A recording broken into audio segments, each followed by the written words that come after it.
మీద కూడా అవగాహన ఉండదా నీకు?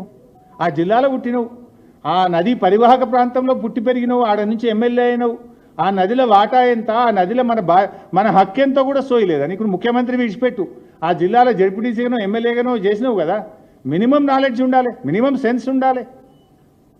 ఏమంటాడు కృష్ణాల 500 టీఎంసీలు ఇచ్చి మొత్తం తీసుకో. ఆ వీడియో పెట్టాయా బాబు, ఉన్నదా? అరే తదాబాయి ఇంత మంచి వీడియో మిస్ చేస్తే. కృష్ణా బేసిన్ మీద ఒక 500 టీఎంసీలు, గోదావరి బేసిన్ మీద దాదాపు ఒక 1000 టీఎంసీలకు మీరు బ్లాంకెట్ ఎన్ఓసి ఇవ్వండి. ఆ తర్వాత మీరు ఏ ప్రాజెక్టులైనా కట్టుకొని మాకు అభ్యంతరం లేదు. మళ్ళా పెట్టు ఒకసారి.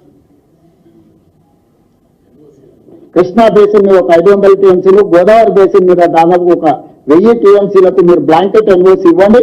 ఆ తర్వాత మీరు ఏ ప్రాజెక్టులైనా కట్టుకొని మాకు అభ్యంతరం లేదు. ఉరిదీయాలి నన్ను, ఈయన చేసిన ద్రోహానికి నేను ఉరిదీసినా తప్పులేదు. ఇంత ద్రోహమా?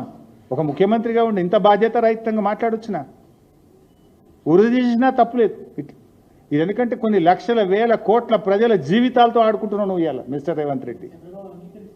దీన్ని చంద్రబాబు ఒప్పుకోడా? ఈజీగా ఒప్పుకుంటాడు.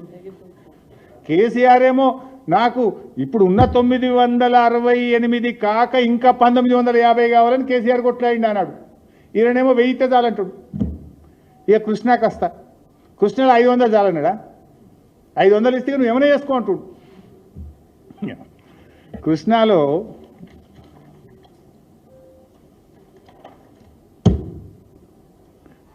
కేసీఆర్ గారు ఆయన పాపం ఆయన ప్రతి క్షణం నీళ్ళ కోసమే పోరాటం చేసిండు. ఆర్డీఎస్ కోసం పాదయాత్ర చేసిండు, సాగర్ ఎడమ కాలువ మీద పాదయాత్ర చేసిండు.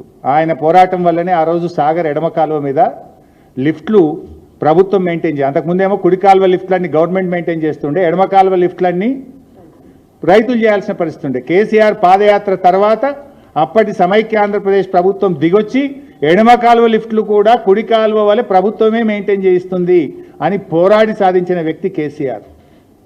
అణువణువు క్షణక్షణం నీళ్ల కోసం తప్పించిన వ్యక్తి కేసీఆర్. నువ్వేమో ఏమీ తెలియదు, నీకు అజ్ఞానంగా అప్పనంగా నువ్వు మాట్లాడుతున్నావు. ఈరోజు కృష్ణా బేసిన్లో ఆ రోజు ట్రిబ్యునల్ ముందు ఎంతో పోరాటం చేసింది కేసీఆర్ గారు.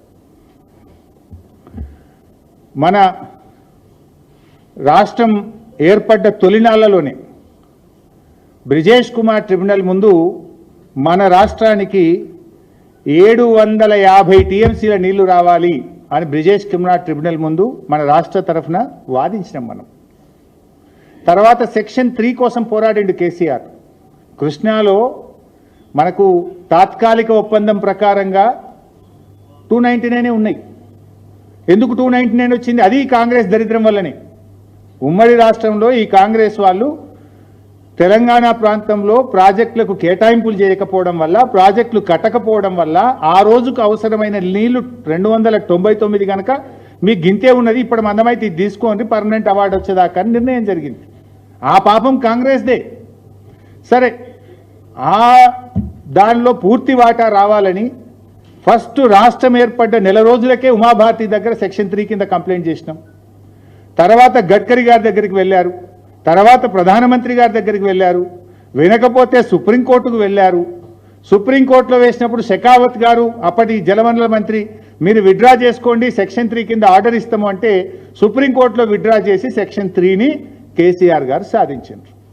సో ఆ సెక్షన్ 3 సాధించే క్రమంలో ఆనాడు కేసీఆర్ గారు ఇంజనీర్లను కూర్చోబెట్టి తెలంగాణకు కృష్ణా నదిలో ట్రిబ్యునల్ కింద మనకు 763 టీఎంసీల నీళ్లు రావాలని డీటెయిల్డ్గా రాయించి ఆ రోజు ట్రిబ్యునల్లో మీరు వాదించండి అని న్యాయవాదులకు కేసీఆర్ సూచించిండు. ఆ టీఓఆర్లో కేసీఆర్ గారు ఎంత గొప్పగా పోరాడిండంటే మన గోదావరి నీళ్లు ఏదైతే పోలవరం ద్వారా నీళ్లు మళ్లిస్తున్నారో ఆ 80 టీఎంసీల్లో 45 నాగార్జున సాగర్ ఎగువన తెలంగాణకు రావాలి కదా, అది కూడా టీఏఓఆర్లో చేర్పించాడు కేసీఆర్ గారు. అంటే కృష్ణా నదీ జలాలను తెలంగాణ ఆంధ్రప్రదేశ్ మధ్య పంచడంతో పాటు పోలవరం నుంచి మళ్లించే నీళ్లలో 45 టీఎంసీలు కూడా నాగార్జున సాగర్ ఎగువన తెలంగాణకు వచ్చే దాన్ని కూడా టర్మ్స్ ఆఫ్ రెఫరెన్స్లో చేర్పించి ఆనాడు సెక్షన్ 3ని కేసీఆర్ సాధించారు. సో దాని ప్రకారంగా ఇది ఉందా, నేను ఎక్స్ప్లెయిన్ చేయాలన్నా, దాని ప్రకారంగా ఆ రోజు ట్రిబ్యునల్ ముందు కేసీఆర్ గారు 75% డిపెండబిలిటీ కింద 555 టీఎంసీలు, 65 డిపెండబిలిటీ కింద 43 టీఎంసీలు, ఫ్రమ్ యావరేజ్ ఫ్లోస్ కింద 120 TMC, diverted Godavari water allocated to Krishna basin 45 టీఎంసీలు, అన్నీ కలిపితే 763 టీఎంసీలు కృష్ణా బేసిన్లో తెలంగాణకు రావాలి అని ట్రిబ్యునల్ ముందు తెలంగాణ ప్రభుత్వం అఫిడవిట్ ఫైల్ చేసింది. We have filed the affidavit. We are claiming one side and the other side you are saying 500 is enough. Will it not affect our argument in front of the tribunal? ఈరోజు ఏమైంది? ఒకవైపు tribunal ముందు 763 టీఎంసీలు మాకు రావాలని తెలంగాణ న్యాయవాదులు, Telangana irrigation department tribunal ముందు వాదిస్తుంటే ఈ రాష్ట్ర ముఖ్యమంత్రి 500 చాలని బట్టే. మరి ట్రిబ్యునల్ ముందు మన వాదనలు వెయ్యిపోవా? ట్రిబ్యునల్ ముందు మన వాదనలు మనకు బలం తగ్గదా? ముఖ్యమంత్రి ఏం మాట్లాడాలి? అడ్వకేట్లు, తెలంగాణ ఇంజనీర్లు 763 అంటే ముఖ్యమంత్రి 1000 కావాలని మాట్లాడాలి. ఈయననే 500 చాలంటాడు. ఏం మాట్లాడుతున్నావు నువ్వు? బేసిక్ నాలెడ్జ్ లేకుండా ఎందుకు మాట్లాడుతున్నావు నువ్వు?